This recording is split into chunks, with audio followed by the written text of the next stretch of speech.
Hey, welcome, Doovid here. We are live and gonna play some chess. Had a stream today with Brundlefly with Josh Smith. It didn't appear that Patrick Little showed up. It was a scheduling error with the time zone differences. We'll see if that gets rescheduled. So, screen share here. You can see my rating. Got my bullet up. I'm pretty satisfied. You see my blitz. Oh, is that you, Phil? Yeah, hi. Hey, how's it going? Yeah, I was just about to start playing some chess. I was just showing my rating. I got my rating up over 2,200. I think I'm getting feedback from you if you have some feedback issue. I don't know why I would. Might be because might just be because of the way I'm sitting. Well, it's usually because if you're playing your YouTube at the same time, or if you don't have headphones plugged in and you're listening on your mic, and then the value and then the voice. If you don't have headphones in, then the voice from your speaker re-enters the microphone, giving feedback. Well, my headphones are not in the best shape right now. Oh, well, only the left ear, left ear is working, but I'll plug them in and. Okay, yeah, no problem. Are you a chess player? You see, I got my rating, my Blitz rating up to 2210. That puts me at 9,132nd out of over 1.4 million people, well into the 99th percentile. So I'm pretty happy about that. I'm gonna start a 3-minute game. So if you have anything you want to say while I play, go ahead. I haven't played chess since middle school, I guess, since the early 2000s, and Yeah, we don't have to talk about chess. I just thought I'd do an open stream and anyone could join. We could talk about anything. Um, However, I'll be playing chess as we talk. cool. Going to plug my headphones in now. Hope at least the left ear works. Yeah, well, the left ear is working. So I've got mono sound basically. No stereo. Um, So, did you see the Brundlecast earlier today? I've not had much time to expend in that direction. You know, I've been too busy. But I'll You a probably. full-time musician? What? Are you a full-time musician? No, I just took the bar exam, in fact, and I'm waiting for my bar exam results. And Which state? Pennsylvania. Oh, yeah. Good luck with that. I'm sure you did fine. I don't know. I mean, well, I can't discuss the contents of the exam outside. It's just outside of the, I just cannot discuss them. That would be a violation of professional ethics. But Oh, I mean, actually, if you studied for it, I mean, my mother's a corporate lawyer. She retired, but I mean, generally, like they have practice exams.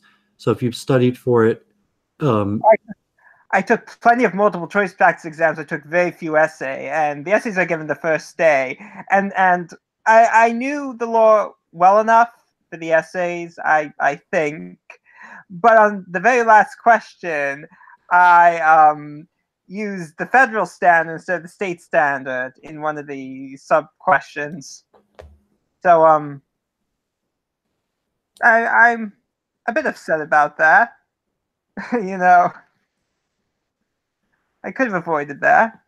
how were you doing on the multiple choice practice? I was doing great.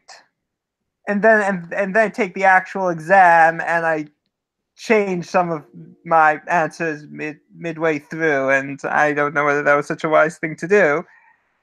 But it's a test of minimum competency, so I'm sure I did well enough. Do you have a job lined up? Are you already employed? No, I'm applying for I'm applying mostly for clerkships. I'm looking for clerkships, and What kind of judge? Court of Common Pleas judge in my county. Trying not to. I'm trying not to stray out of the immediate geographic region. I'm wondering whether, I mean, considering that I have 267 subscribers and some are very enthusiastic about my work, I'm wondering whether I should just get a Patreon account so while I'm on the job hunt, I can still have a source of income. I know some people would gladly become patrons if they had the opportunity. Have people mentioned to you that they would like to contribute? Well, not exactly. I haven't had anyone on YouTube actually. Although, again, I've been interviewed by several people on YouTube who are very enthusiastic about my work, and but has anyone actually asked you? Anyone actually told you like, "Yo, Phil, I'd like to donate some money to you. How do I do it?" I have not actually heard that. No, but there was someone, a blacksmith, who created a candelabra inspired by one of my works. I could actually, if I may, just give me a moment.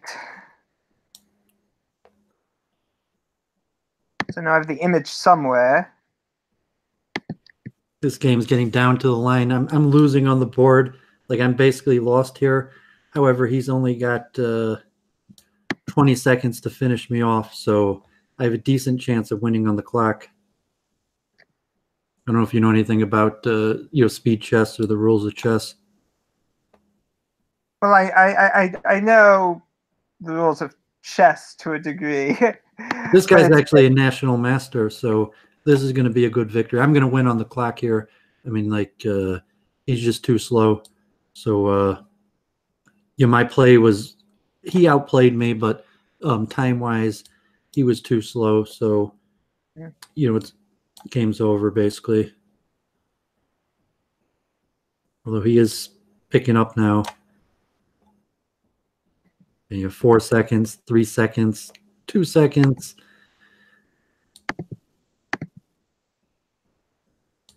Okay, whatever. You can do that, but 10 points. That's my all-time new high rating, 2220. You know the rules of chess or anything? Do you understand anything about chess?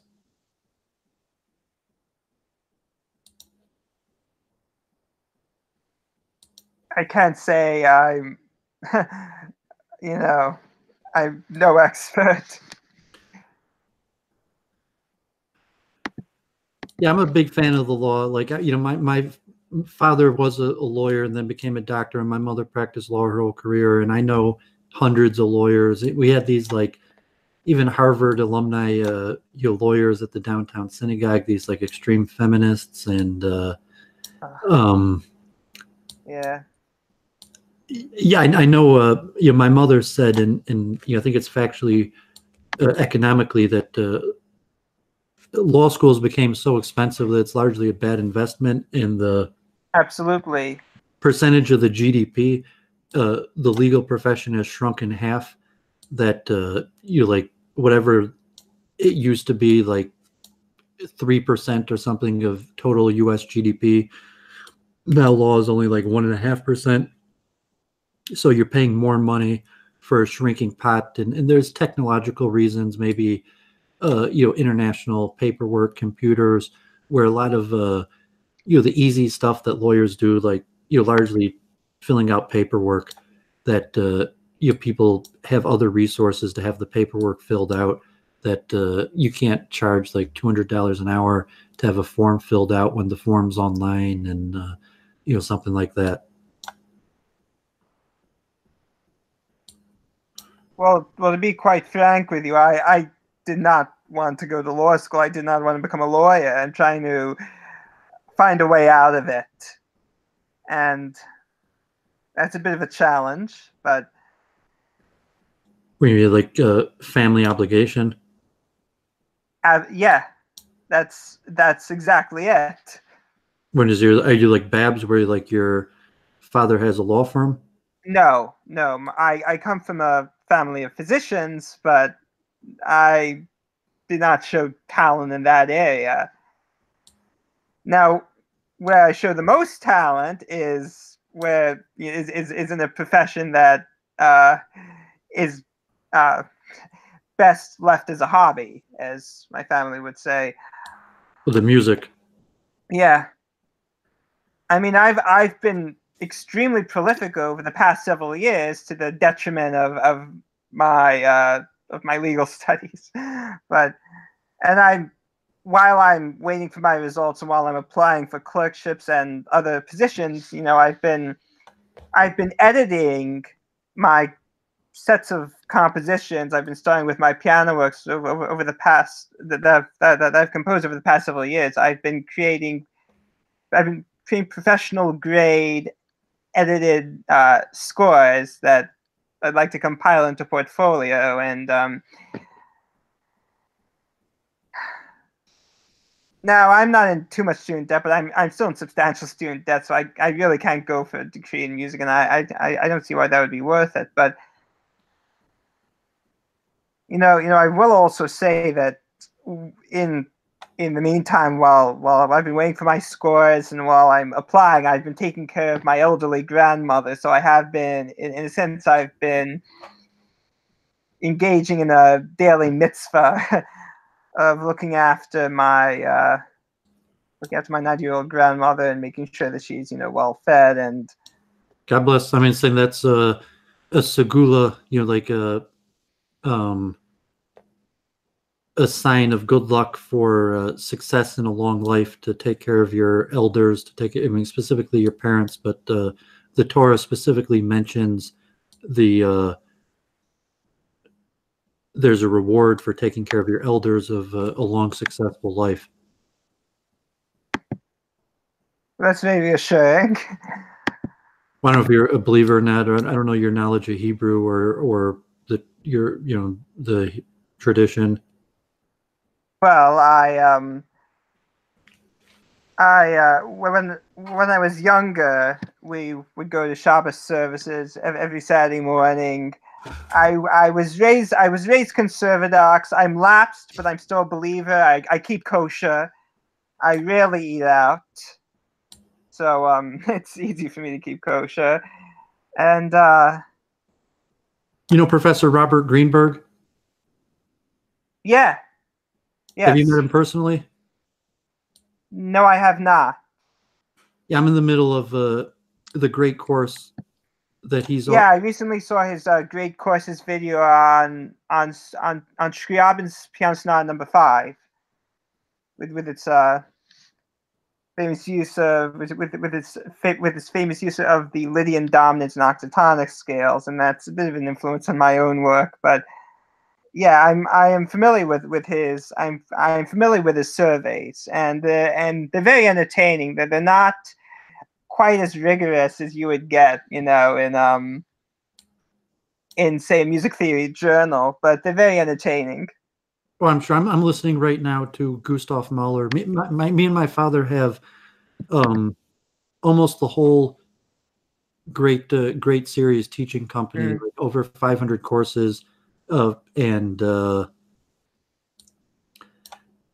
he's got a whole bunch of them, and I finished all of them. I was putting the music ones off till last, and so now I'm catching up on the very few ones I haven't listened to yet, which are the music ones. Mm. And right now I'm listening to Mahler, which is pretty interesting. I'm sure he's done one on Mahler's First Symphony, his Titan Symphony. The third movement is notorious for the klezmer inspiration in its second theme group. The use of I don't remember it's the use of harmonic minor and the wind instrument scoring of one of the themes in the second theme group of the funeral march of Mahler's First Symphony. That's directly influenced by Central European klezmer, I guess, but by klezmer. And so Mahler was often he was better known, of course, as a conductor than as a composer during his lifetime. He composed comparatively little. It was largely symphonies and Lieder, or German art songs, in the form of song cycles, and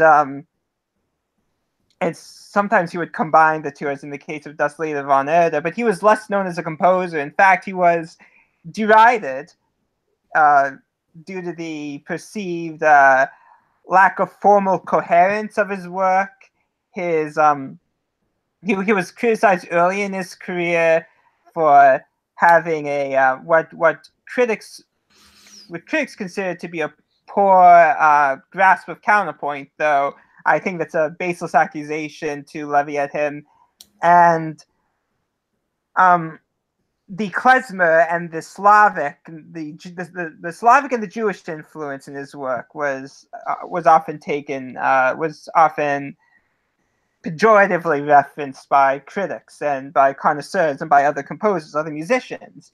And so you had composers at the time like Max Reger and Franz Schmidt, who were much better known. And I think Max Reger does not deserve the obscurity that he has fallen into. Franz Schmidt, on the other hand, is he's not exactly a master. He wrote some beautiful music, but he's not a master the way that Mahler is. I think in the United States, it was really Leonard Bernstein that brought Mahler to prominence. And Bernstein had his own reasons, of course, for focusing on Mahler, because he positioned Mahler as being this fin de siècle composer who died just before the First World War, but whose music prefigured the catastrophes of the 20th century. And of course, Leonard Bernstein, was a gay cosmopolitan Jew. Whilst Gustav Mahler was straight, he was married to Alma Schindler, but he was a Jew who converted out of necessity to Catholicism, but who had an agnostic, but he wasn't agnostic, and yet always felt as the other. He was doubly other. He was a German speaker who was born and raised in Bohemia. So he was I don't need to lecture on his bio.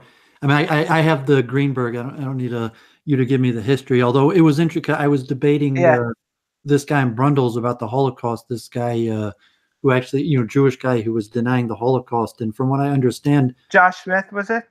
Yeah, that Mahler's niece, Alma Rose, was the conductor for the Auschwitz band. The craziness that they say during when they were killing people, gassing people in order to get them to enter the chambers, they had a Auschwitz orchestra, and it was Mahler's niece, Alma Rose, that for a while was the conductor of that. I'm not sure if you heard about that.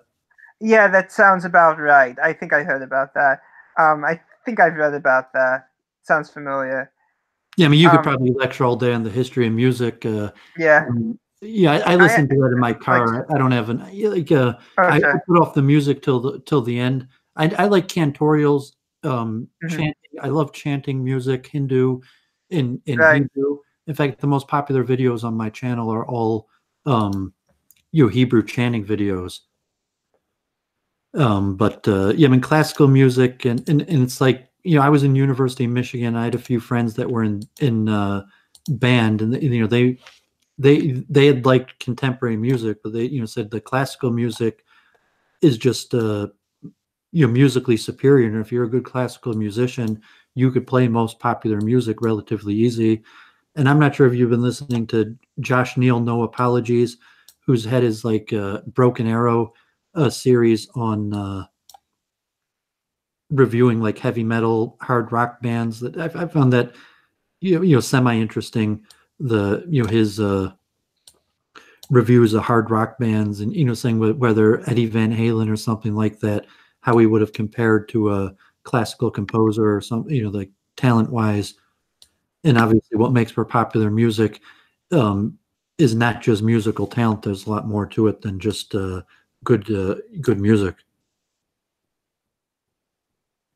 Well, I think that craftsmanship is it's kind of underrated now, and we ought to place more stress on mastery of music as a craft. And actually, in an art form like heavy metal, there's definitely a degree of craftsmanship that is absent in other musical genres.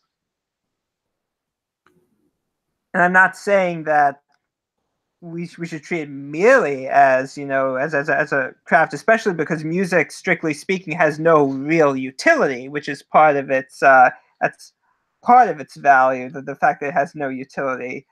But yeah, I remember I drove this Hasidic diamond dealer who actually did business with Ivanka Trump, and I mean, he liked Cantorial and some stuff, but he had said something to me that I took to heart because I think it's largely true, and that music is basically for poor people. And I used to say, when Karl Marx said religion is the opiate of the masses, I said that it's actually music that's the opiate of the masses. It's just religion that controls the use of music. If you ever thought about it like that, I mean, that like who could lead the music, who could lead the chanting in societies like Iran, or maybe Christian Orthodox culture where music is frowned upon, but you do have music in religious services, and that music is very controlled. And the way they control the masses is not through the religion; it's through the use of music. well, in the case of chant, chant can have a very hypnotic effect on, particularly on the one who is chanting.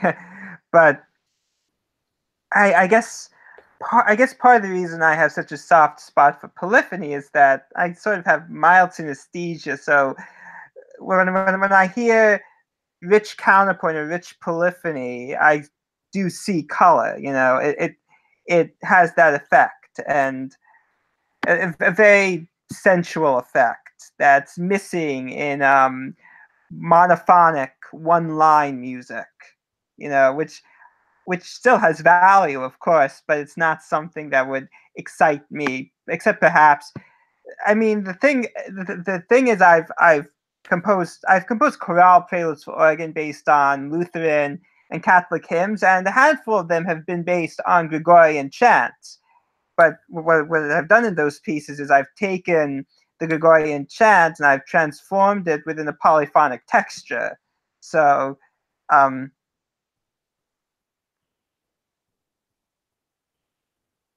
that suits my my neural wiring, you know, to a much greater degree, I guess. Yeah, I messed this up. I'm going to lose this game.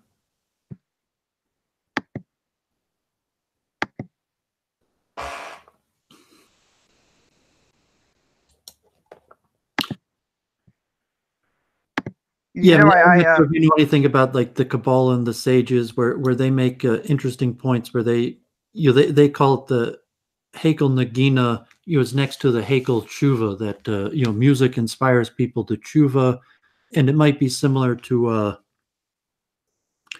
the old school like ragas of India, where there's certain modes that exhibit different moods, and the purpose is to inspire a person to repent and feel close to God. And I'm not sure if you ever heard that expression. The Hekel Naguna is next to the Hekel, the Tshuva, the chamber of repentance. The closest chamber to the chamber of repentance is the chamber of music.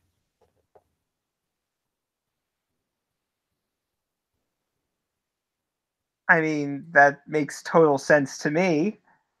And in my reading on the Western art music tradition, there are equivalents to that in say the Catholic and Lutheran traditions. So from what I've read, I mean, after all, Bach would append each manuscript of his with the words "Soli Deo Gloria," for the glory of God alone. And that though is an approach to the role of the composer that largely disappeared by the end of the 18th century.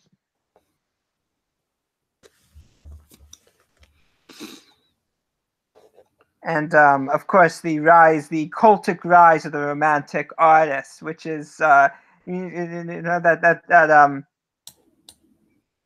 leads me to thinking about. Recently, I finished listening to the audiobook of Camille Paglia's Sexual Personae, and there's a lot. It's a very dense work. There's a lot of information in there. Yeah, I used to do computer work for Jean-Louis Bourgeois, who was he's the son of the famous artist Louise Bourgeois, the sculptress who passed away a few years ago. And I discussed with him, although I think it's pretty blatant that generally you could say all entertainment period, but including music and any form of entertainment, but that entertainment is basically a cover for your prostitution and drug use. That old school hard, like in Iran, I believe that music is forbidden, and that's not quite true. No, or it's controlled through the religion. You can't just listen. Yes. That was saying like the opium. Iran does have, it does have a rich art music tradition, which is, I guess you would call texturally heterophonic. It's not quite polyphonic, but often you'll have a single melodic line played simultaneously by different instruments without real harmony, but each instrument will play the melodic line in a slightly different ornamented way, in a slightly differently ornamented way. And I guess that there's some overlap between that and the Hindustani and the Carnatic styles in India. Whereas, just the use they say that music is looked on as a negative thing, that Right. music is a sign of bad character, or the enjoyment of music is at best a waste of time. And within our own tradition, for example, at least within the ultra-Orthodox, it's forbidden to listen to music in Jerusalem. And that's more related to the destruction of the temple. So if you're ever at like a Orthodox wedding in Jerusalem, besides for Sukkot, the only thing you'll have is a drummer. You'll have singing and a drummer, because as long as the temple's destroyed, we're in a period of mourning, and we're in Gullus, and therefore we're not allowed to be happy. And I don't know if you've been in Jerusalem or heard of that prohibition of listening to music in Jerusalem. Well, specifically, the prohibition on listening to music in Jerusalem is new to me, and I doubt it was ever was it really ever followed in the period It's strictly between. followed. Followed. Yeah, I'm saying you have a lot of secular Jews, and obviously there's theaters and concerts in Jerusalem, but among the Orthodox, the prohibition till today is strictly followed. And if you've ever been to an Orthodox wedding in Jerusalem, that's one of the most notable thing is the absence of music. And that just applies to pitched instrumental music. In other words, obviously chant is, well, drums are generally not pitched unless we're talking about steel drums, which are, a fairly recent innovation of the past couple hundred years. That's what you see in the Caribbean. A full band, because, the Simchas Beis Shueva, historically, there was always music. So on Sukkah, they still have full. I messed that up.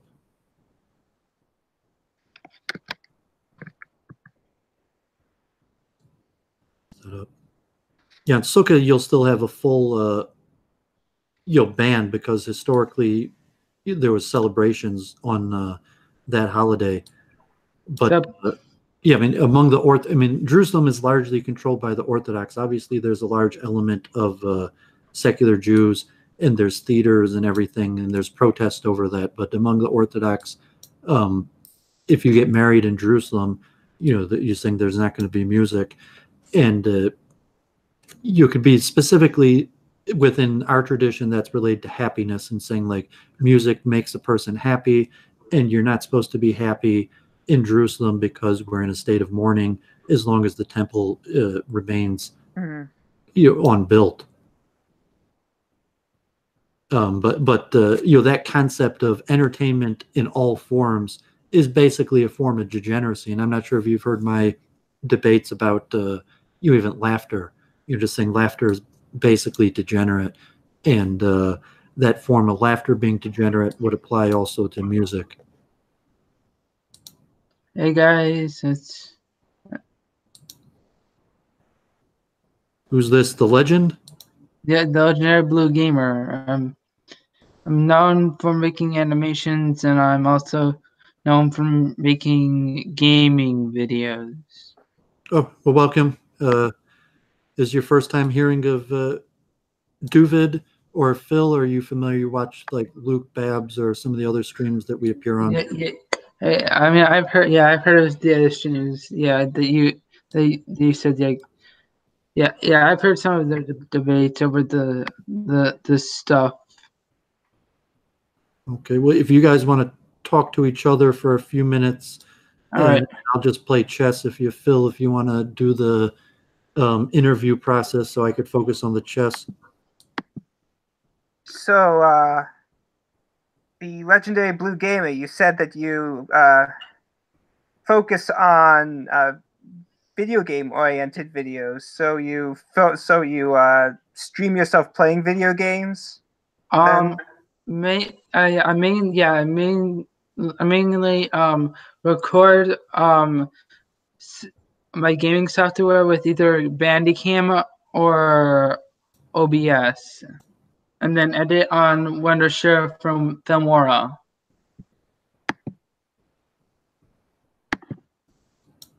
Okay, and how did you come across Doooovid's videos? How did you come across any of the other channels within this sphere of the internet? I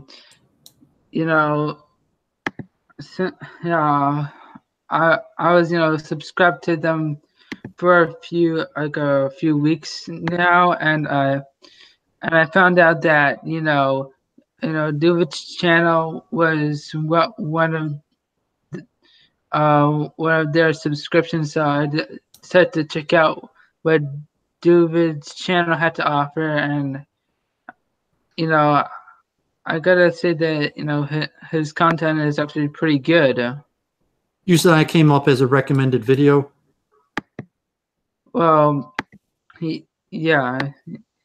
What kind of subscriber count do you have on your channel? 291. And all your videos are video game related?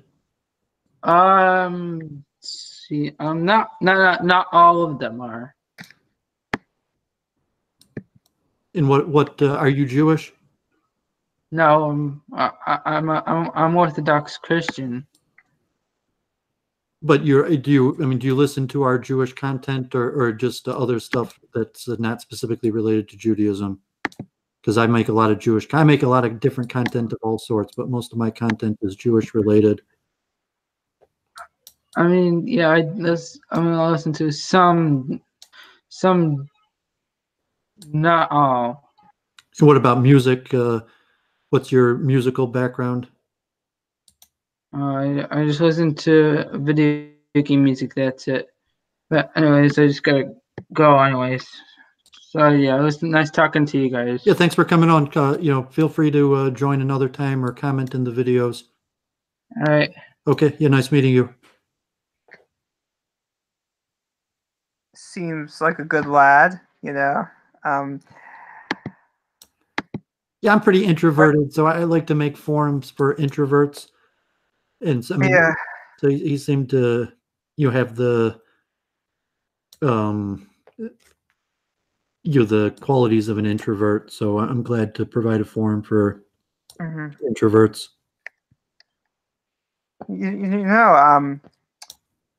I've been paying attention to this burgeoning hashtag Yang Gang movement, the pro Andrew Yang movement that seems to be straddling both sides of the political spectrum, appealing to the disaffected youth. The fervor over the over UBI, the possibility of UBI, and what's your take on Andrew Yang? I'm just really curious because I don't know too much about it. I'm a Tulsi Gabbard fan. Yeah. So my guess is he's got a little support network. So his name is being bounced around. Although probably long term, he might not even make the Democratic debate. So I could be wrong about that. So at this point, I haven't even seriously looked into him. So I mean, if he appears in the news a little bit, I saw like JF did a show and Luke and a lot of people are talking about him. But as of yet, I haven't even really looked into him yet. So I'm waiting for more. I'm waiting to see Well, it would be nice if we had a top tier Democrat candidate actually address the issue of automation and the threat that automation poses to half of the job market.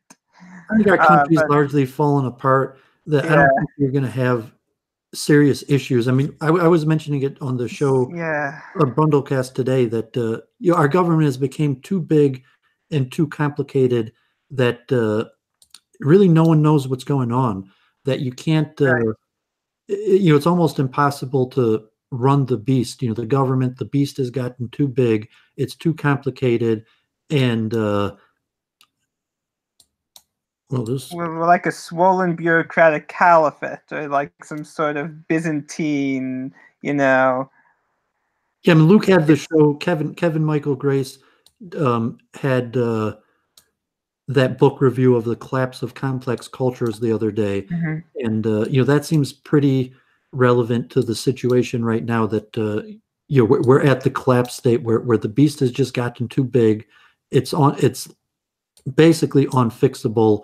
And so none of the candidates have legitimate government strategies. You have people like Elizabeth Warren, who's like super qualified, Harvard, and like she's the smartest woman ever.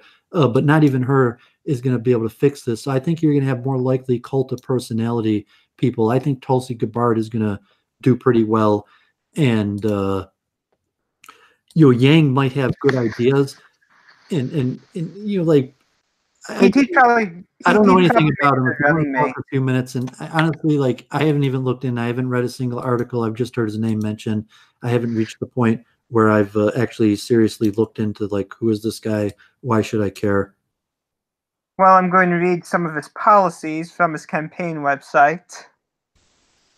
Let's see how much that we find amenable. How much did we find agreeable, and what we think is a little too out there. So the top policy on this platform is called the freedom dividend, and this is what you've been hearing about as soon as the page loads. In brief, Andrew would implement a universal basic income, the freedom dividend, of $1,000 a month, $12,000 a year for every American adult over the age of 18. This is independent of one's work status or any other factor. This would enable all Americans to pay their bills, educate themselves, blah, blah, blah, blah, blah. Any change to the freedom dividend would require a constitutional amendment, and it would be illegal to lend or borrow against one's dividend. He claims that UBI at this level would grow the economy permanently by 12.56 to 13.1%, or about $2.5 trillion by 2025. That would increase the labor force by 4.5 to 4.7 million people. However, in saying that, he doesn't provide any sources, so we just have to take him at his word. Now, the thing with the UBI is, as I understand it, Milton Friedman was actually a proponent of it. The foremost right libertarian economist of the second half of the 20th century was a proponent of UBI. But Andrew Yang is coming at it from a post-capitalist, what seems to be a post-capitalist position. And what's his background, and like how much money is he worth? Well, just give me a second.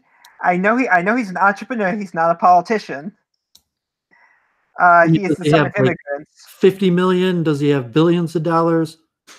I know he's a millionaire. I just don't know how much. Yeah, he's a small-time millionaire, so to say, won't cut it. Well, just give me a second. I'm going to have to look up his net worth on Google. See if I can find it.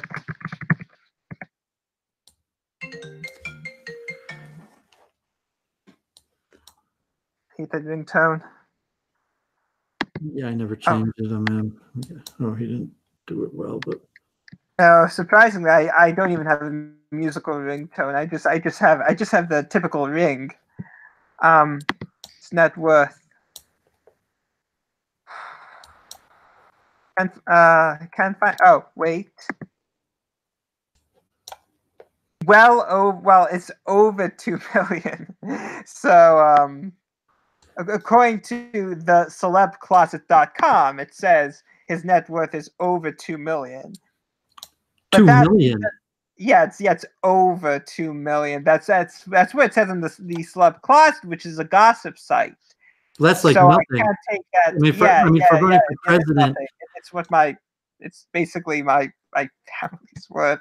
But I think, I mean, it's not nothing, but yeah, I mean, I mean, good for him. I'm glad he's got whatever money he has, but no, I don't think that's going to cut it for president. Well, the source I got that from was basically the site. I can't find any other source that lists his net worth. I'll try Business Insider, his profile. He was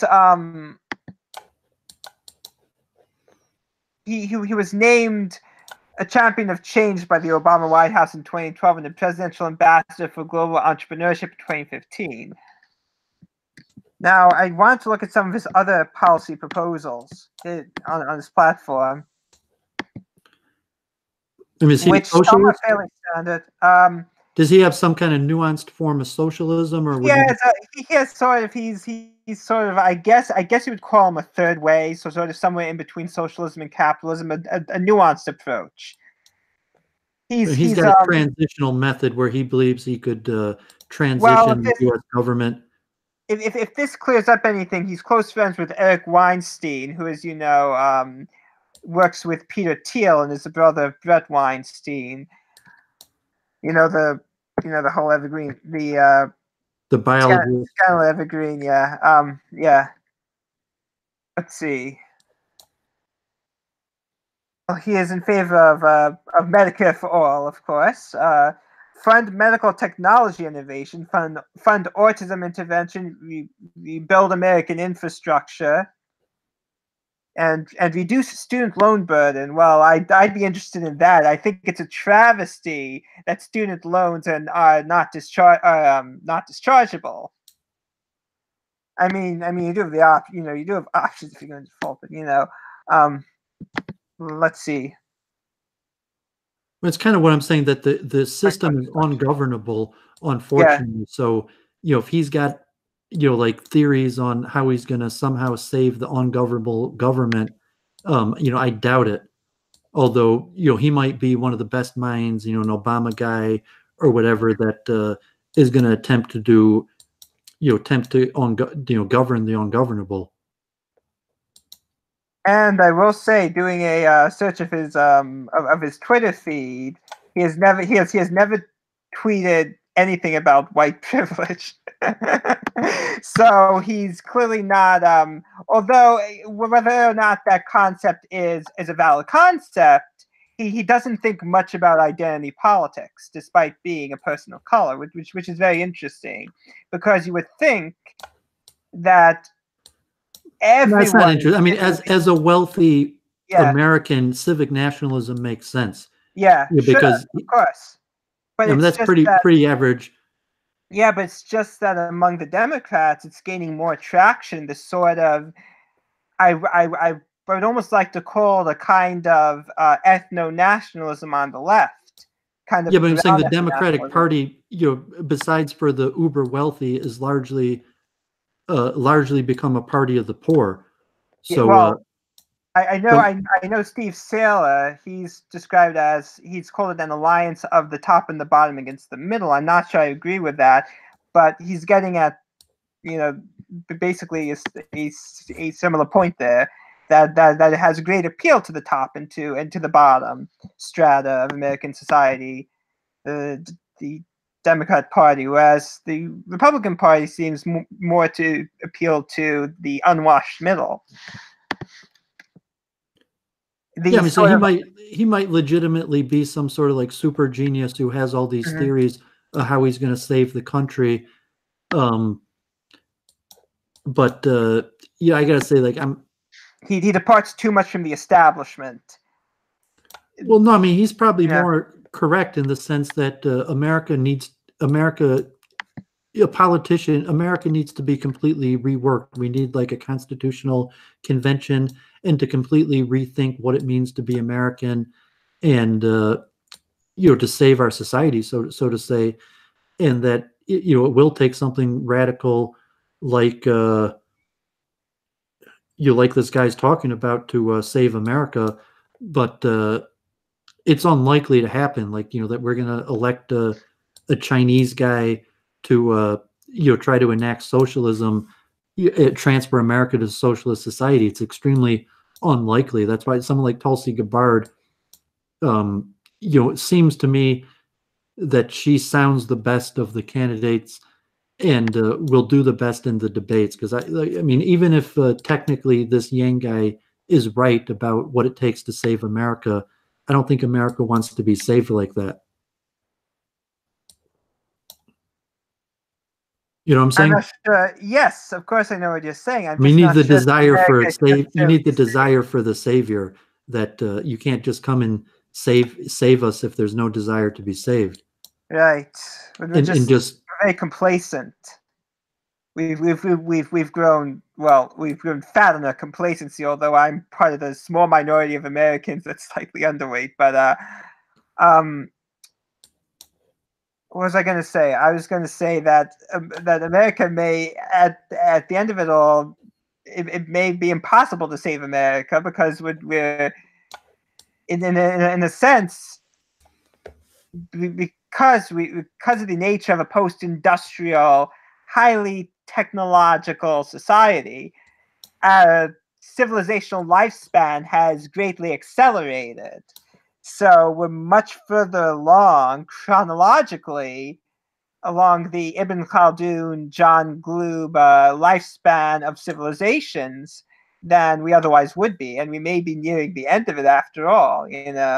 We may be nearing a sort of semi-apocalyptic scenario, and it may just be totally unavoidable. And I'm just talking in terms of political collapse. I'm not even talking in terms of the fact that we may experience a massive Yellowstone eruption that wipes out half of the population. That could very well happen. We're kind of overdue for that. well, that's why I take the biblical approach. Yeah. The rise and fall of empire, and we're on the decline of empire, and there's really nothing you could do to change that. You could try to successfully manage the decline without, God forbid, it being like a Holocaust or revolution or these horrible things that have happened in the past.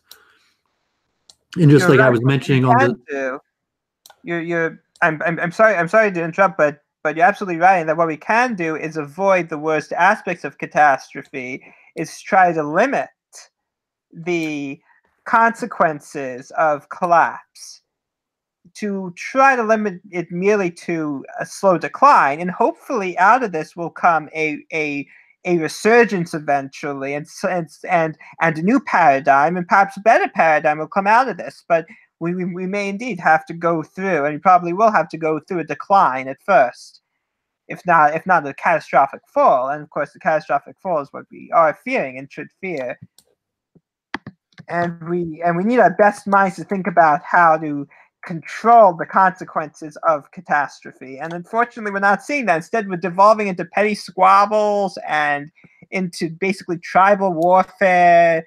The sort of factionalized politics that the founders warned us about. And of course, the founding fathers themselves are completely obsolete and completely irrelevant now. They were just mediocre white men after all. But I think I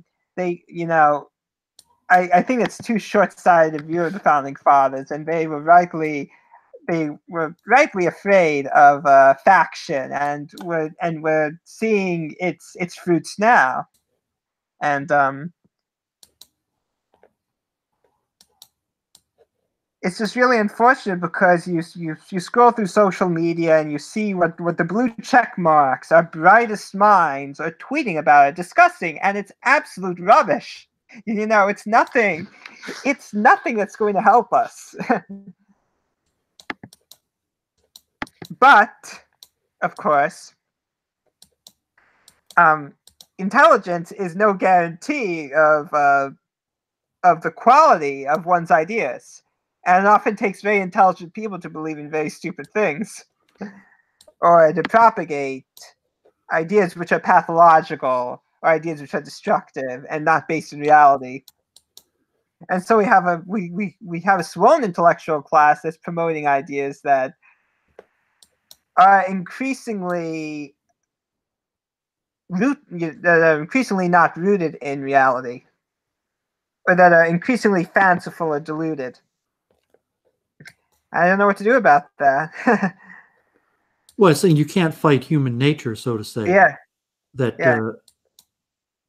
And we know from the 20th century, and not just from the 20th century, but especially from it, that every time you try to create a new model of man, a new paradigm, that's disastrous. And so with communism, you had anywhere between 80 and 120 million dead, between Maoist China and the Soviet Union and Cambodia under Pol Pot and Mengistu in Ethiopia, and all these regimes.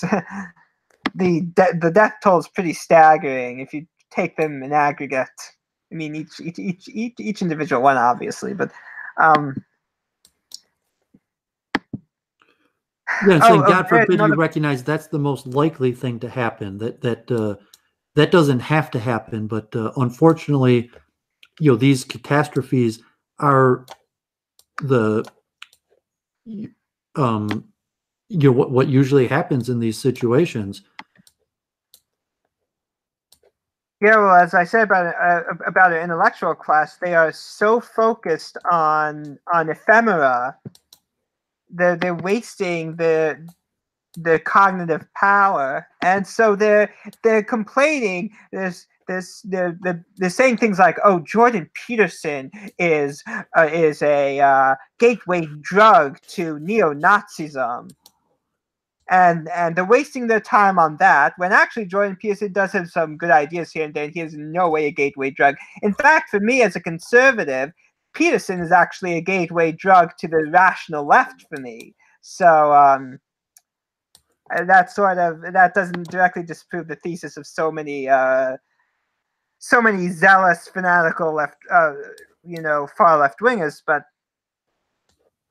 we have the intelligence to recognize the limitedness of human potential, and saying that you could see historically, you could recognize we're on the decline of empire.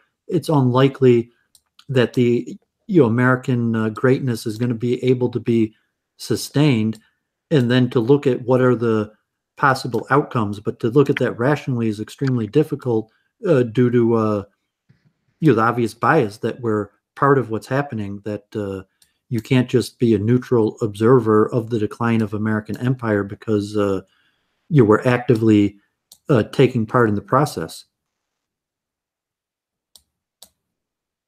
I'm sort of wondering, I'd like to hear from you whether you think that the rise of China is necessarily a good thing in the long run, especially considering that China does not, under its current regime, it does not seem to have the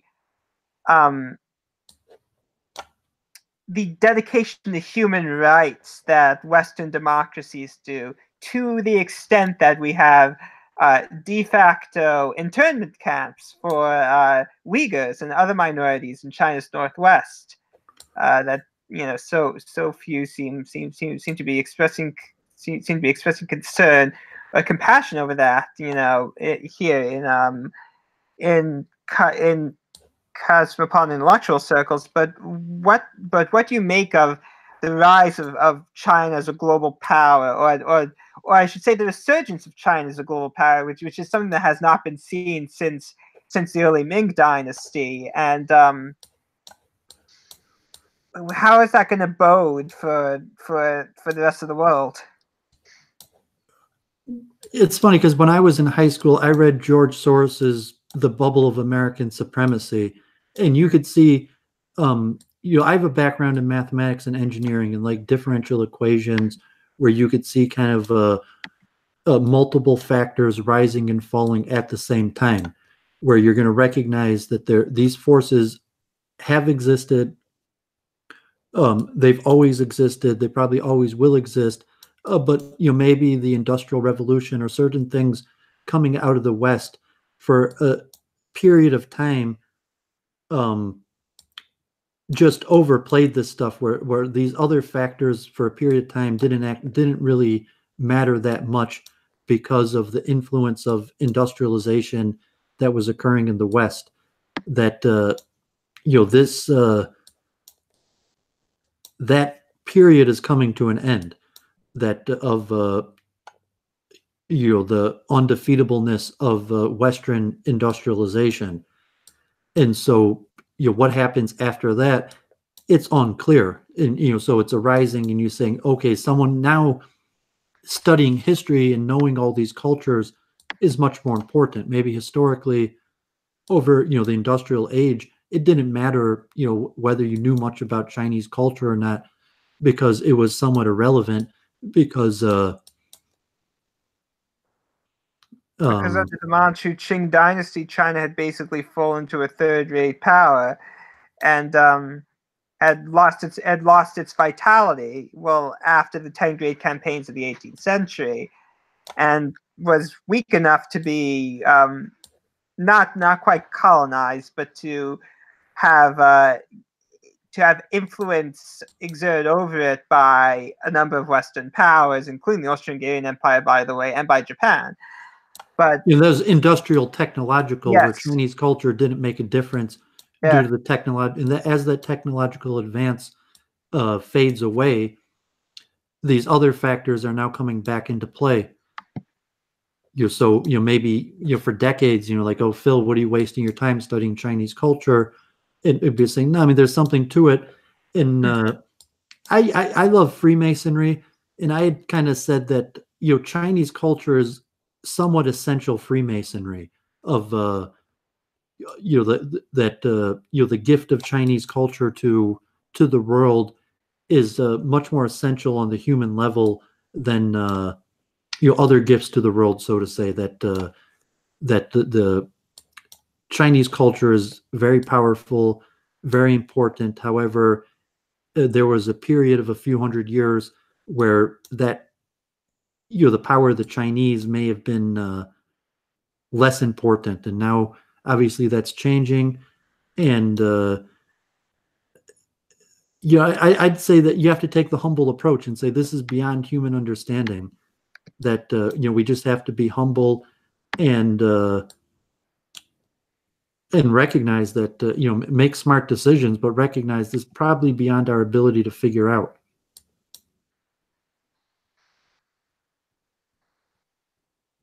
What was I going to say now?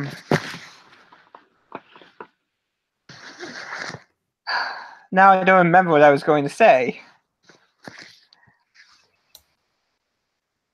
But while listening to you, I did open up a New York Post editorial on the college admissions scandal on Lori Loughlin, of all things.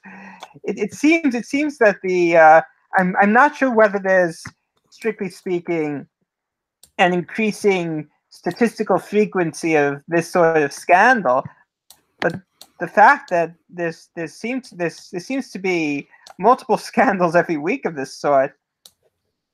Well, dishonesties. I mean, it's like I was mentioning earlier. The Karl Marx had thought that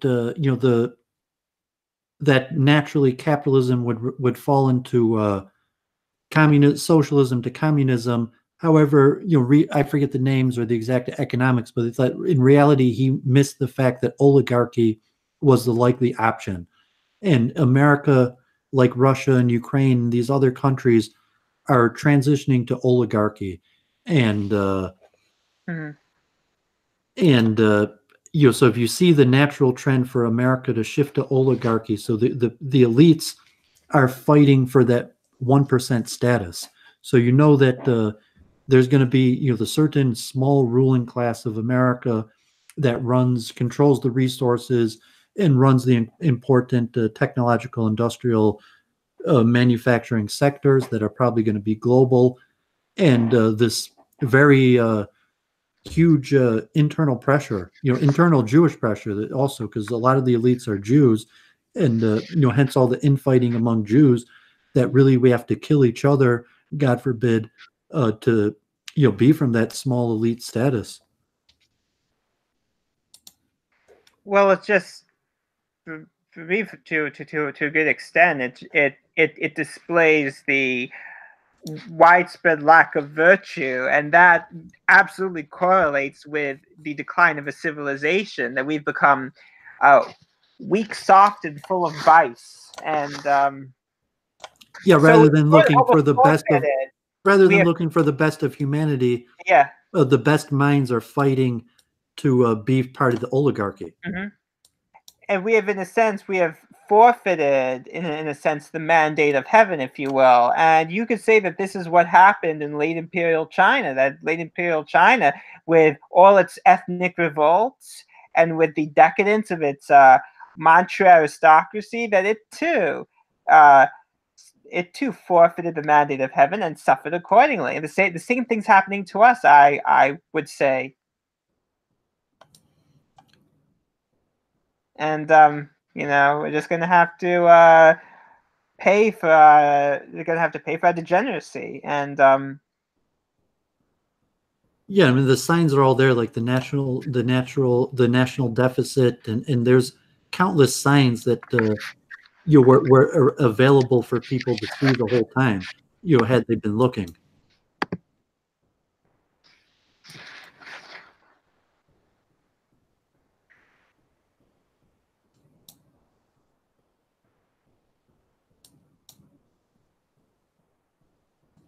I'm surprised that no one else wants to join this stream, but I don't even know who's great to have. I'm if you don't mind, I'm going to invite Babs. I'm not sure if he's. That's fine. I mean, the link's in the chat, so everybody's welcome, I guess.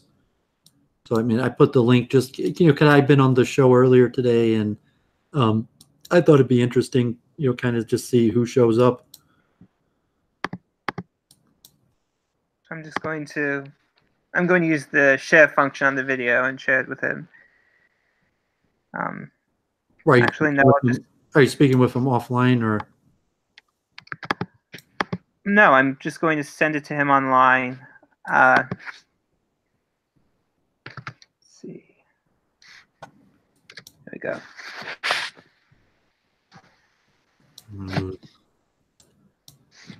Yeah, I mean, I wouldn't mind if I would have just talked chess, like analyze my games and talk about what I was playing, and I figure I'd see who showed up. And if people want to talk amongst themselves, if you and Babs or whatever, and just have it was my new theory in streaming, where I just have like a Babs open hangout, except the background would be me playing chess. I don't know if I mean, there's a lot of chess videos out there, and there's a lot of chess players who are much better than me that make streams. So I thought this might be something new in streaming. This open hangout with Doooovid playing chess in the background.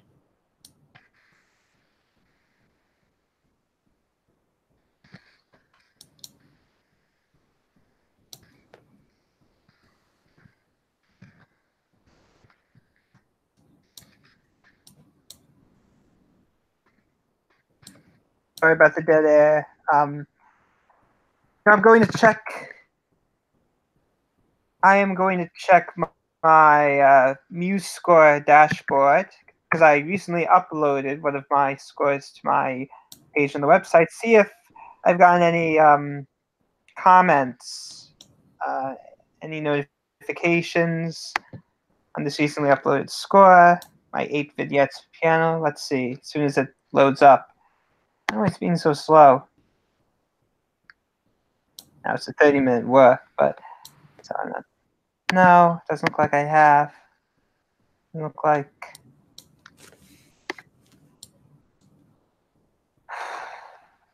Yeah, the one comment is my comment.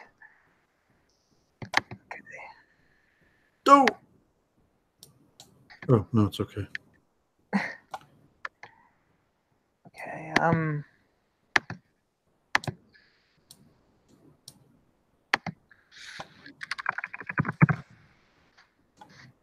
wondering if you would happen to know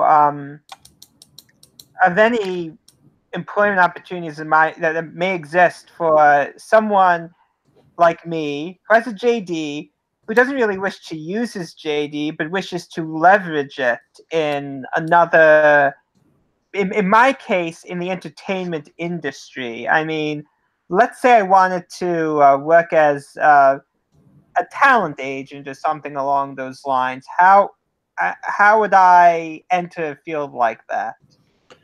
I mean, usually you start out at the bottom by filling out basic paperwork. So I don't know what type of, specializing in new musicians and, just the basic filings that people have. That, that's the recommendation to, like bankrupt. My mother's main thing is bankruptcy, but it's the same thing for any field that Right. there's So- basic paperwork that needs to be filled out. Yeah. And most people, they might not even need a lawyer to do it. However, it's complicated, and usually they end up needing to hire a lawyer to fill out this paperwork. And so to say, that's your in into any of these fields is that initial paperwork function. So at the bottom, and obviously getting clients is very difficult in the beginning because you need people who need your service, and not people might not need your service, and so if you don't have a clientele, you need to you have a basis of people that have some sort of clientele, which you might not be able to find or may not be access to. And if you have a background in music where a large amount of people that you are basically in need of your service, that you have a bunch of, maybe patents, any one of the countless ins you could have to your business that people need. I mean, patents might be a good start, or I'm not sure what type of paperwork, incorporation, bans. I have taken patent, copyright, and trademark law classes, and so I have some background in intellectual property law. I mean, what type of legal service would a musician need? It would either be copyright or contract. It would be fairly standard contract law. It would be copyright law, and more so contract in terms of negotiating contracts, and that's basically what it would consist of. Yeah, I mean, you might even start pro bono. I mean, these days, like a lot of times you got to start pro bono, or you got to have a cheap basis where you're filling out papers of incorporation or filing the how much money does it cost to have music patented, or do you even need to pay anything? Does it automatically have some sort of copyright privilege? Well, creative works are automatically copyrighted, but in order to be able to bring a lawsuit, you need to have it registered. And I think it's like $10 per work registered, in the Library of Congress. I think it's something like that. And there also used to be something called the poor man's copyright, which your boy. Ramage 123, Ramage 123, Ramage 123. Was that a troll? Yes, it was. And in fact, he apparently he flashed pornography. Yeah, I have it on the screen share of the chest, so it doesn't matter what the people are showing. Yeah, that's right. Fortunately.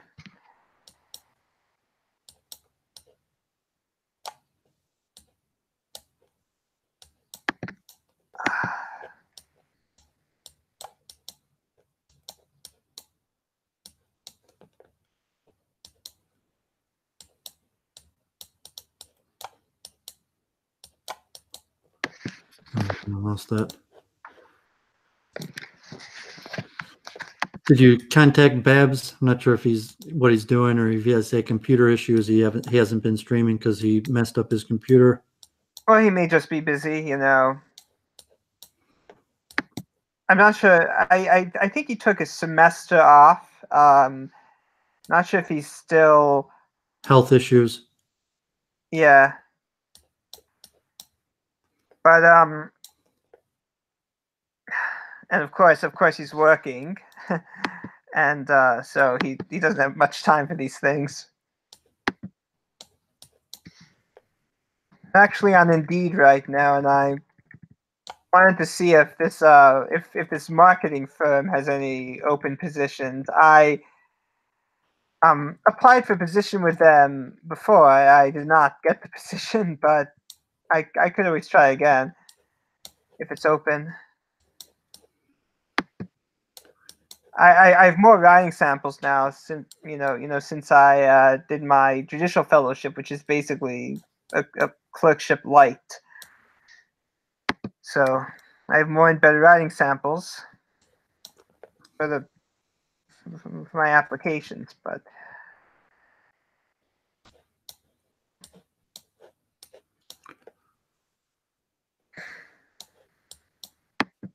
I did check the other day,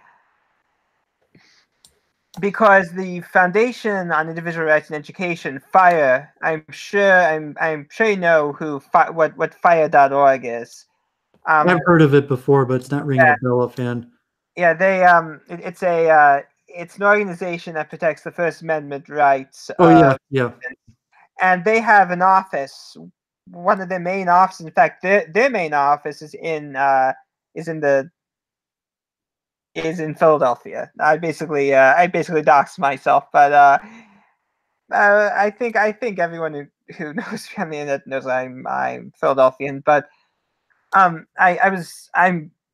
would love to work for them, but they have no job openings aside from a summer internship for students, and it's really unfortunate. I mean, I would gladly intern. I would gladly do an unpaid internship with them for a couple months. You know, just to get that on my resume. but alas, there's nothing on the website as of now, and that's disappointing. I was considering maybe, so long as it wouldn't be would it be too out of bounds if I sent them an email? If I sent No, of course you should. Why would sending an email be out of bounds? Inquiring about employment, or even just internship opportunities with them. I may just do that tonight. Yeah, I mean, go for it. I mean, that's what our whole stream today was about: First Amendment. Patrick Little, and like even Patrick Little. I support his right to do to say what he's saying. I even support the right of Sarah Chong to say what she said on Twitter. Well, yeah. But yeah, I'm basically a free speech absolutist, and yes, I understand speech has consequences. I'm very well aware of that. But unless we have an open market of ideas, I know it's a cliche at this point. If we suppress unsavory ideas at the fringes of the discourse, those ideas will just become more vehement and more vitriolic.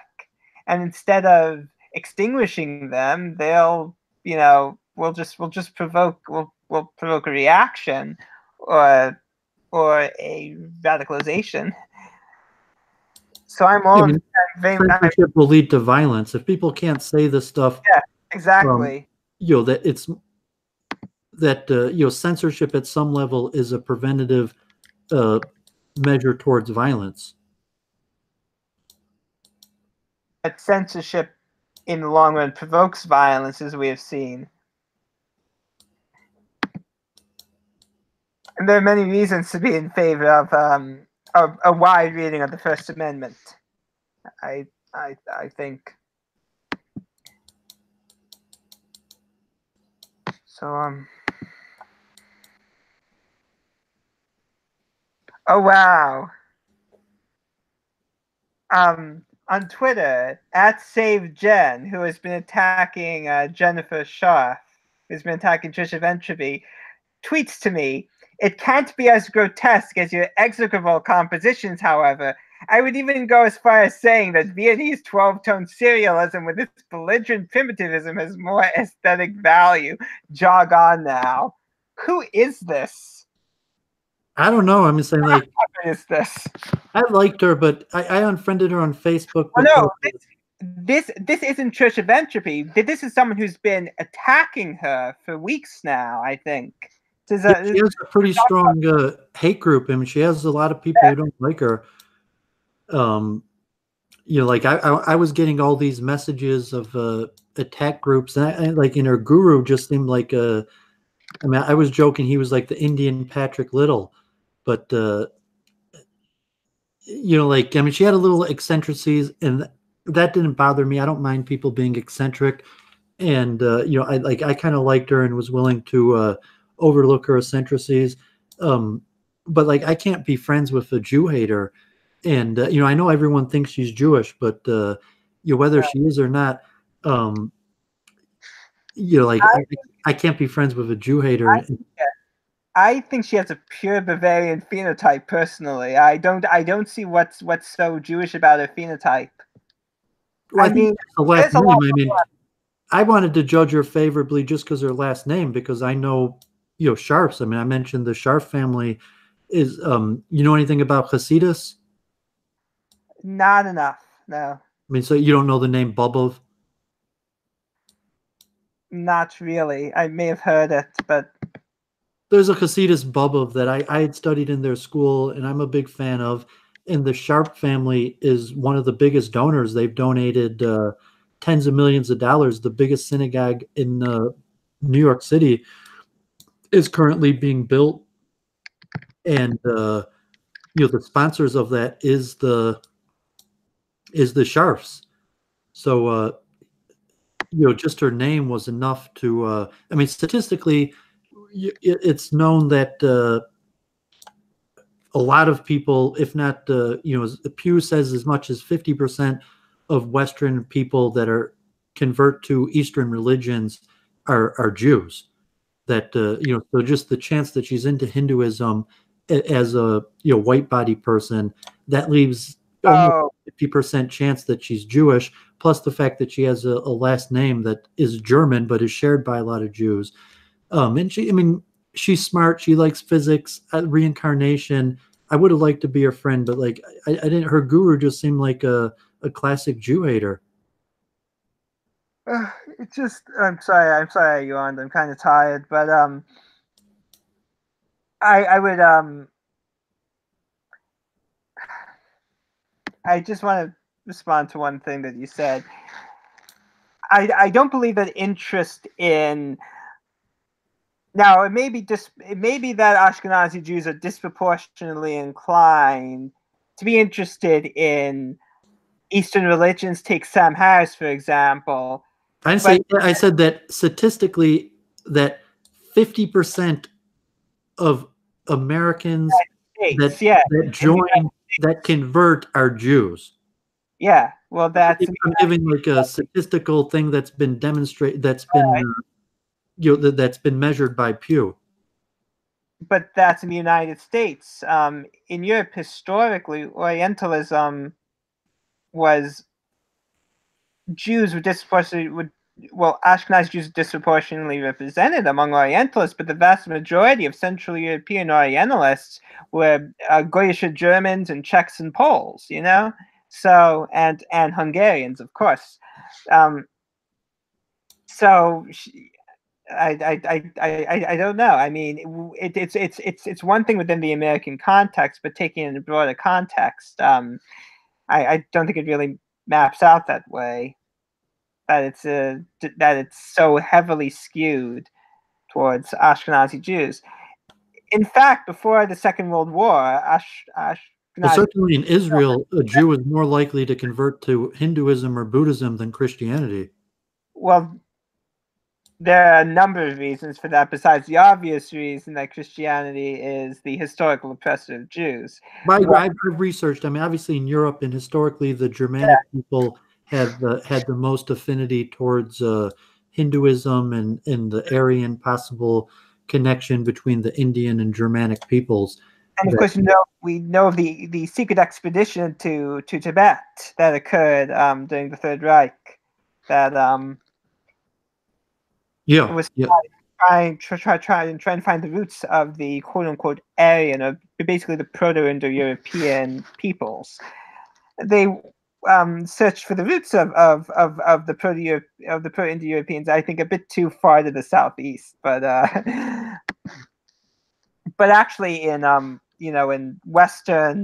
westernmost Tibet, the region of Baltistan and Ladakh, in India and Pakistan, there are Indo-Europeans in those regions, like the Nuristanis, like the Brokpa people. They speak Dardic languages. They're a little fairer than other South Asians. So it's easy to imagine that there may have been Indo-Europeans a bit further east on the Tibetan plateau at some point in history. That's certainly a possibility. I'm generally a young Earth creationist. I like I mean, I'm a scientist by nature. I've thought a lot about evolution, but end of the day, I like the Adam or the Noah story, and I know the science is very difficult to show, and the origins of humanity. What are the origins of humanity and the origins of man is near an impossible question to answer. But at the end of the day, I go with I'm going to try to go with the Bible. But yeah, these things are interesting, and I've studied that. That's one of my favorite things to study is the origins of man and humanity and human origins and anthropology. And I like, even though I don't believe in evolution, I like Kevin McDonald and the group evolutionary strategy. To me, those are extremely powerful ideas. And I know that you've thought about it, and I agreed with Church of Entropy about the Aryan invasion theory. I mean, as an opposition to the Aryan invasion theory. So I was a little surprised when her guru was just giving these classic anti-Semitic tropes. I mean, I wasn't that surprised because I've dealt with enough Indian gurus that it wasn't the first time I had heard an Indian guru giving the old, basic anti-Semitic tropes. But it was I can't really be personal friends with someone who's an anti-Semite. In what sense does that make? Oh man, I messed that up. Well, since I now know your position on the Aryan invasion theory, what's your take on the Bantu expansion into Central and Southern Africa? Was there any moral turpitude involved, or was it a totally peaceful thing? I don't know enough about that. Yeah, well, there's one academic study that I may have bookmarked. I might have it bookmarked, but I'll have to check. And it talks about how certain Khoisanid lineages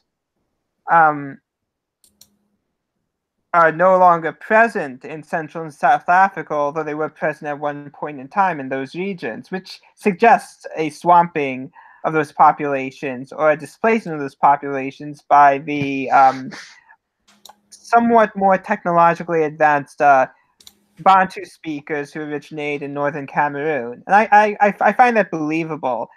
And I tend to stand with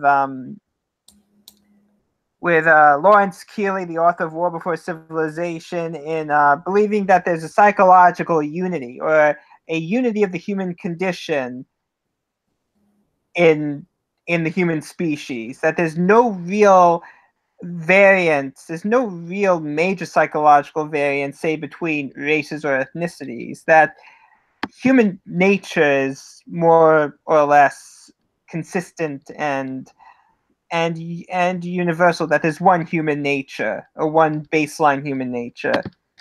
Yeah, but the universal brotherhood of man, so to say. Yeah. Or and of course, believing in that makes you persona non grata, because you don't believe that, in fact, races are binary and one race is better than the other, which is what the far right believes and the far left believes, or seems to believe. If you take the if you accept, or if you operate according to the premise of the universal brotherhood of man and the universality of human nature and the human condition, you're automatically cast out of the discourse. Well, I mean, things like, the so to say Jewish sciences like psychology and linguistics are all based on that, that concept of the universal human nature, that the same thing that causes, me to function is what causes you to function. You can't have psychology or linguistics without that. And saying you could try that's why I'm not sure if you saw my debate with JF on evolution, that the question of the hard problem of consciousness and whether consciousness arises from the brain or not. That I don't think you're going to find the answers to consciousness in the brain, but should you be looking for the answers to consciousness within the brain? So if the brain is universal, then all of the effects of the brain are going to be universal, in the sense like universal grammar, like Chomsky, or and then if you're a believer in the soul, that these things originate from the soul, then it's a question of how the soul produces thought and the soul produces psychology. But either way, I would be a universalist, because like medicine and things pretty clearly show that that there's one humanity. There's one brain, one anatomy. There might be differences in humans, but like brain structure, organ structure is the same across all humans. What kind of science background do you have? Well, I took biology and I took statistics in undergrad. I took chemistry too in undergrad, actually. I did, So your family are physicians? Well, yes, my father's a physician. I won't say, what his specialty is. My mother's you're doxing yourself. Well-educated. What? No, I don't. I don't. Well, I mean, you don't want to say what kind of doctor your father is out of fear of doxing yourself? Well, I don't want to. Well, because I'm not using my real surname. If I would basically dox myself. Yeah. And my dad's a family doctor. And I had been pre-med. Originally, my intention was to go to medical school. However, it didn't work out that way. But I'm a big fan of medicine, and obviously, that's a pretty Jewish profession, medicine. Mm-hmm. I mean, just think of how many rabbis were physicians. The list is pretty staggering. But that was at a time, again, the Middle Ages to the early modern period, where rabbis actually had careers. They actually worked for a living. They had honest careers besides studying the Torah, the Talmud, etc. And at a period of time when, now with modern science and the scientific method, and there might be a higher level of trust in medicine than there was in previous times.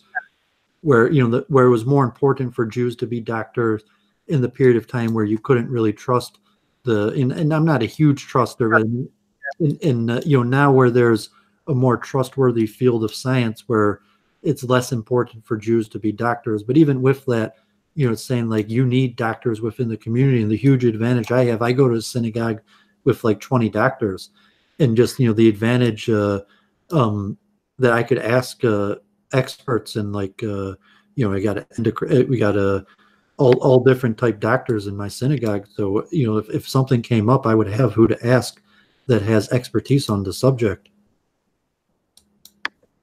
Let alone a family member. Even to, say besides having a doctor to ask in your synagogue, to having a family member you could ask.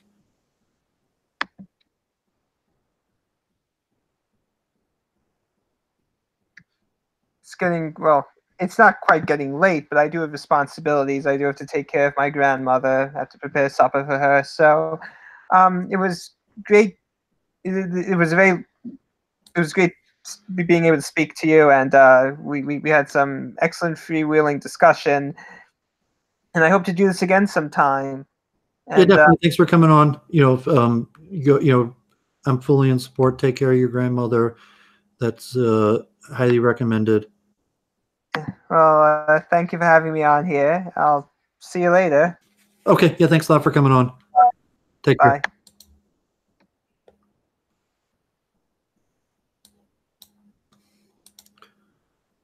Okay. So it's just me and Chess. I appreciate Philip coming on. I didn't even know he was an attorney, or like I'd spoken with him a few times, and he's definitely an interesting character. It was a good conversation. I'm not sure if I'm just going to end this stream relatively soon, or whether I'm going to talk chess. Oh, well, he gave me that. I got my rating on all-time highs. If I win this game, I'll have my rating up to like 2250, which is all-time high. So I got to say that's pretty good. I'm pretty happy with today's performance on the chessboard. And I'm up a substantial amount of material. I should be able to win this game. Yeah, I won it, 22-52. Let's look at my stats. 99.5 percentile. I'm in the half percentile, number 7,500 out of over 1 million players, and presumably the people on the server are, the people who play chess are the more likely to be on the server. So I'm very happy about that. Thank God. I put in my profile of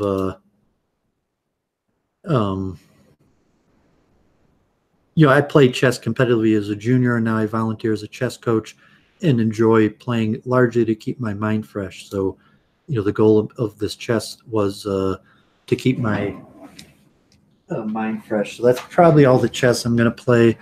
I'm going to stop screen sharing. Let's see if anyone wants to talk. I'll leave it on a few minutes. The Hangouts in the chat. You got 9 people watching. I had my big stream today with Brundlefly and Josh Neal the second time. I mean Josh Smith the second time. Sorry about that. For a reason I popped those names to mix them up. And there was an interesting talk about censorship, and we even talked about the Holocaust. And so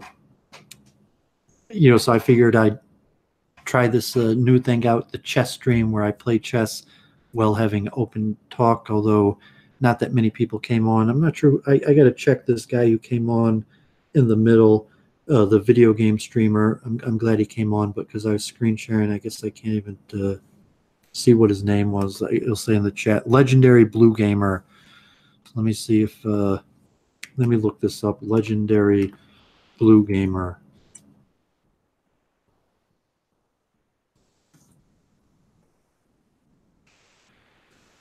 Okay, the Legendary Blue Gamer. Guess I'll go back to screen share.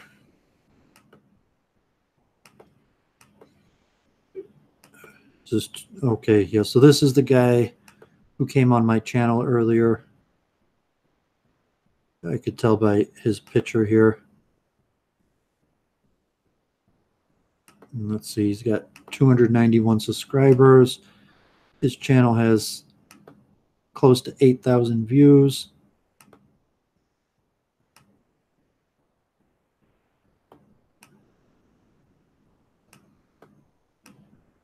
I don't know how long he's been doing it. So he's got a lot of video games there. So I mean, I guess it's cool. I played video games when I was younger. I stopped playing video games, you know, just because time is limited. His most popular Sonic movie design, 2,700 views.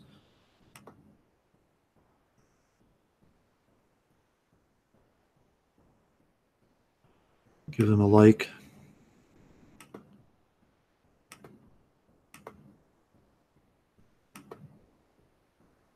Okay, so I guess if no one's going to come on, I'm going to call it a day. I'm happy with my chess performance. I'm glad my game's improving. The kids at the Detroit City High School, the national high schools this week.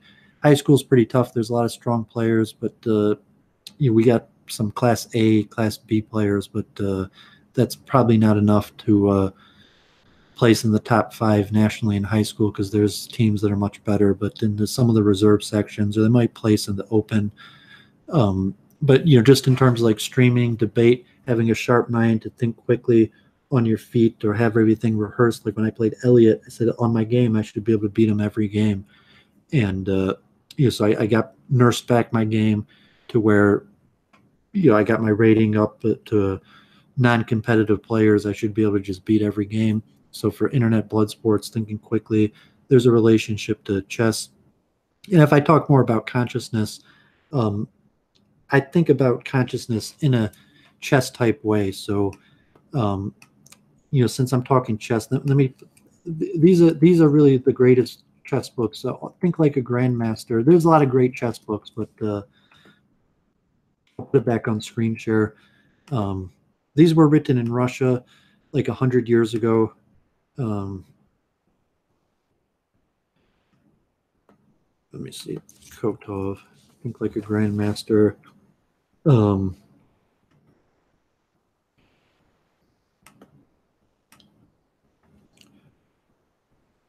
this guy, Brian Smith, who wrote this article, came to Detroit. He's on my Facebook, went to a big tournament.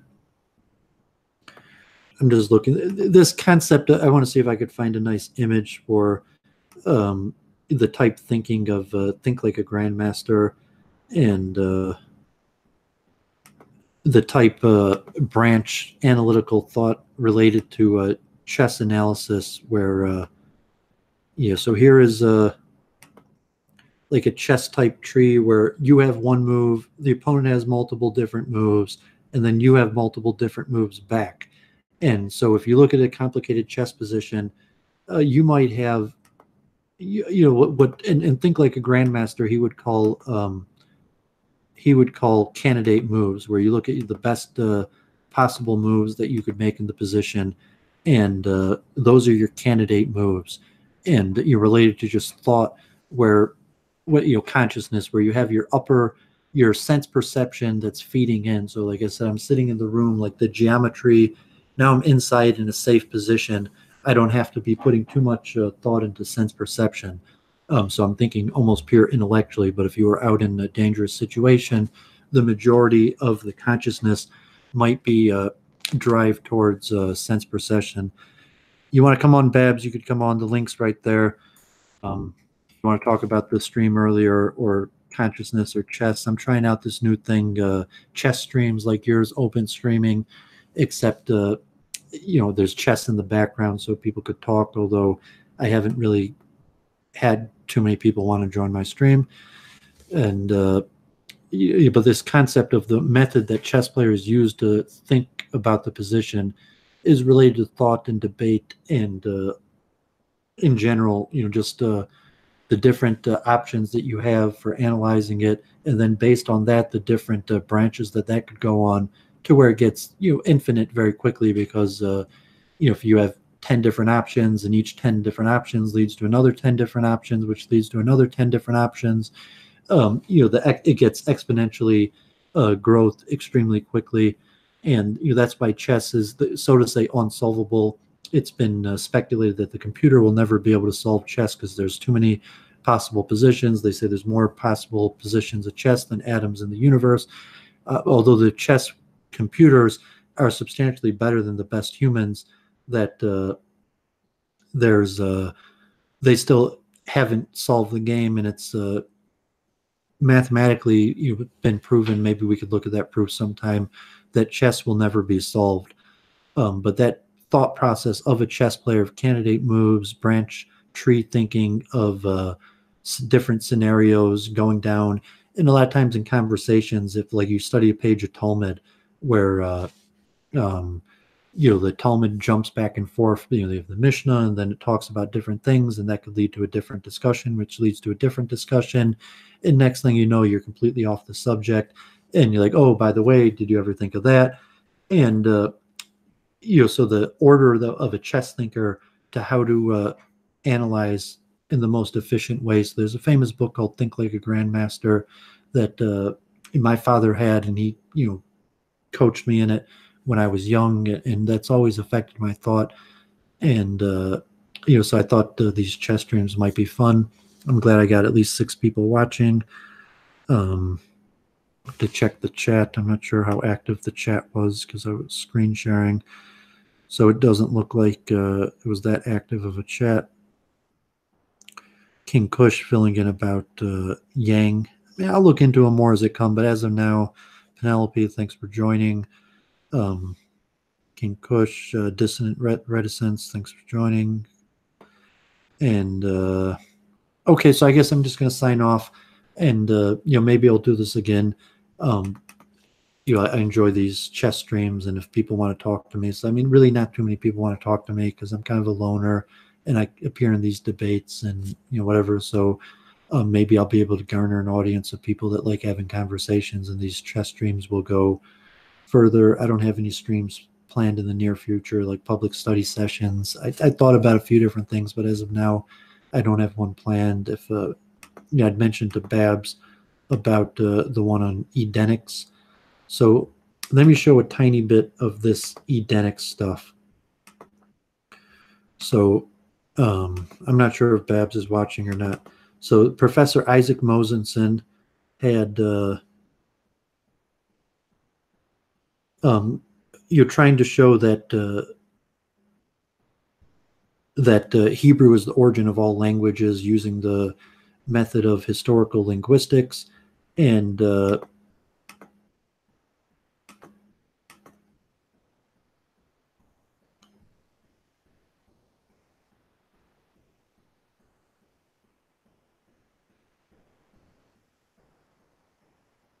okay, so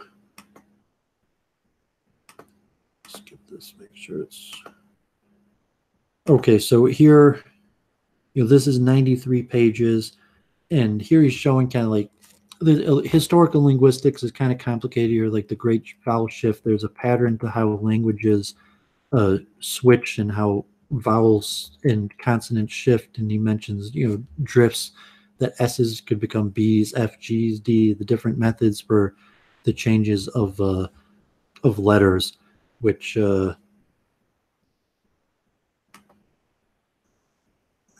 bigger.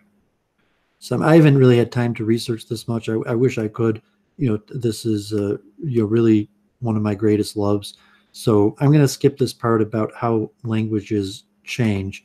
But let's look at just some of these.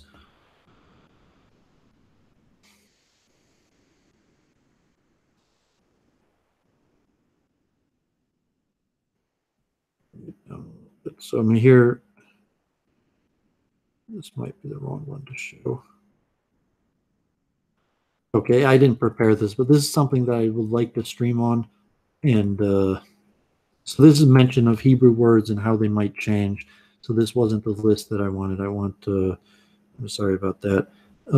Let's look at Slavic languages. So here he has a whole collection. His expertise is Slavic languages. So here he collected together a whole bunch of Slavic languages and trying to show that the origins of words come from Hebrew.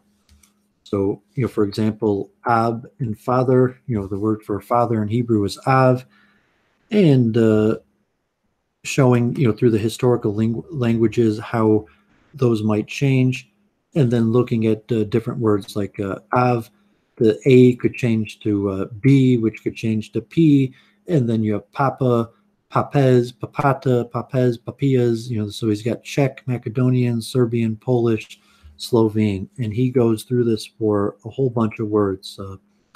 Iber, the mighty hero, like Gibor, is strong. Anyone who says, prayers, Hagodol, Gibor, that we say in prayers all the time, that we refer to God as the strong, the mighty. And so we're looking at different words like Count, Earl. And so here in Czech, Obry is, similar to that word, and it means, Obrowski is immense or giant. And in Polish, Obrism, and in Slavic, Ober. So here's, Iber for wing, and you got the verse in the Bible. And so here is similar words in Belarusian, Bosnian, and Ukrainian, Polish that you have a similar. And this is 150 pages. So here is Adama in Hebrew is the word for earth or land, and then, so according to his understanding, D could change to Z. So I mean, if you know phonetics, there's a certain connection of how letters are formed, and d, z, z, z, d.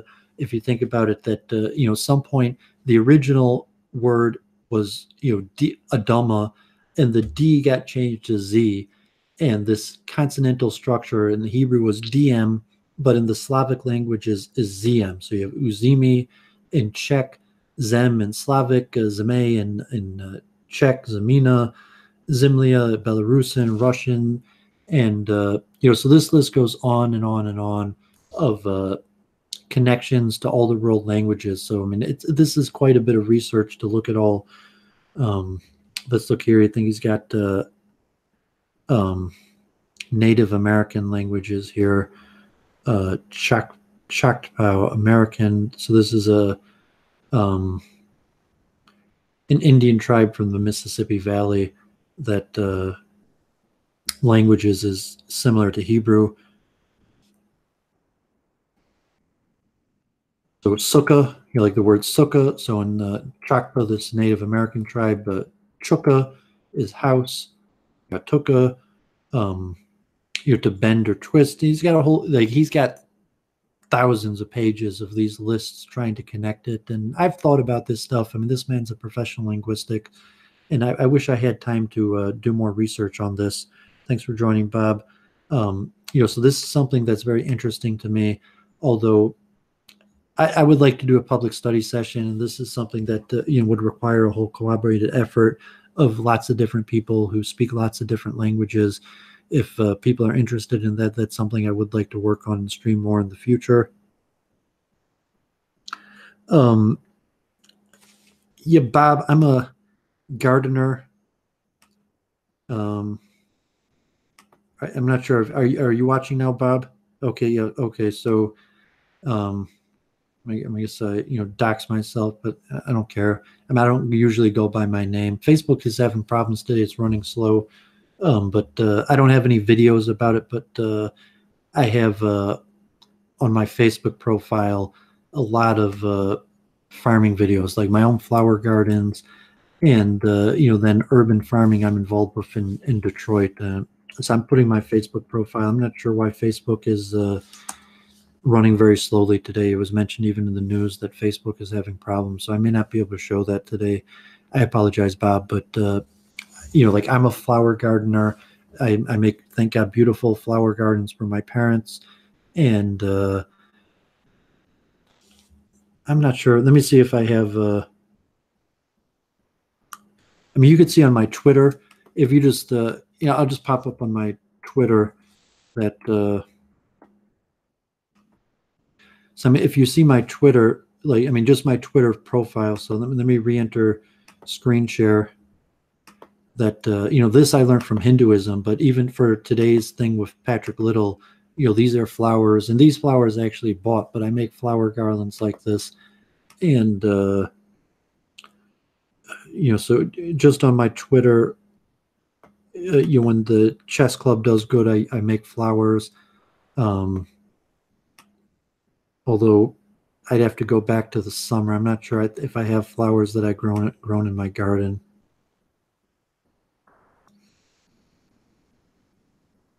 So here was Abdul Saeed, the George Soros-funded Muslim. Those are flowers I made from my garden. Those marigolds, I grown the roses I bought. So I do that commonly. I have flowers that I make in that I grow and make. And let me see if I have photos on my computer for flowers that I've done, because they were on my old computer. I'm not sure if I have.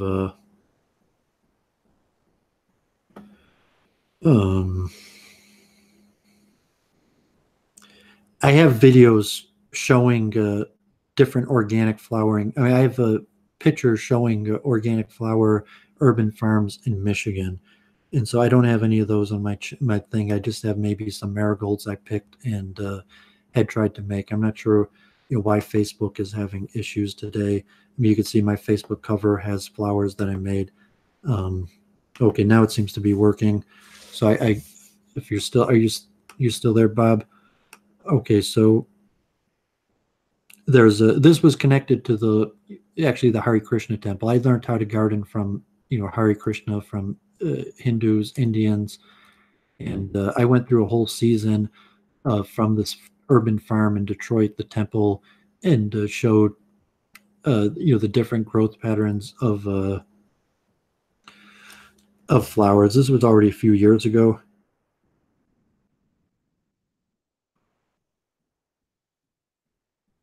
And I had my own gardens, and my parents don't like me showing pictures of their house, so I don't have, but I make a beautiful flower garden for my parents' house. Thank God they have a big house, and I make a whole large garden flowers for them.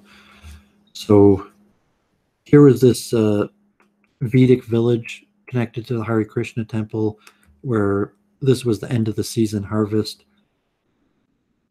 Eggplant, and I volunteered and went through and I'm involved in a lot of urban, although I don't actually plant anything myself. I forget what these are called. Although I encourage people to plant. I'm involved in supporting people who make urban farms in Detroit. Although all I do is flowers, and this is a friend of mine who has an award-winning garden in Detroit, and I documented it 10 weeks in a row, the whole season, showing the different growth cycles of the different vegetables. And he does what you do, Bob, like what you showed on your channel. He's doing that right now. Let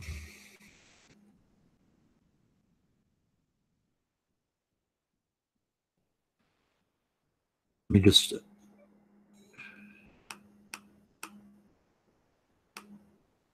I think I have a picture. I mean, here's just my garden in front of my house. So my flower garden in front of my house. You could see me gardening if you're still there. So this is me gardening, and marigolds and dahlias and zinnias are different things that I just do in front of my house. I don't do what you do, Bob. I usually just buy it. I don't have enough time because I'm involved in so many different things. I appreciate your wisdom and what you do, but I would probably just buy it from someone like you. I have actually marigold seeds I'm thinking about planting hydroponically. I had worked in marijuana and had worked for my caregiver who grew marijuana, that I worked for him in order, he paid me in marijuana. But no, I'm not. I don't do what you do, Bob. I'm not claiming to be an expert like you are, but I'm saying I am a gardener. I am a flower gardener. But usually I buy the saplings from English Gardens, or they have a big flower day at the farmers market, and I'll just pay someone else to do that. So like I appreciate what you're doing. I've liked your videos. I'm glad you're doing it. But I don't have the time level for that. Maybe, when I get older, or, if I had more people helping me, I would. But, as of now, I just buy them.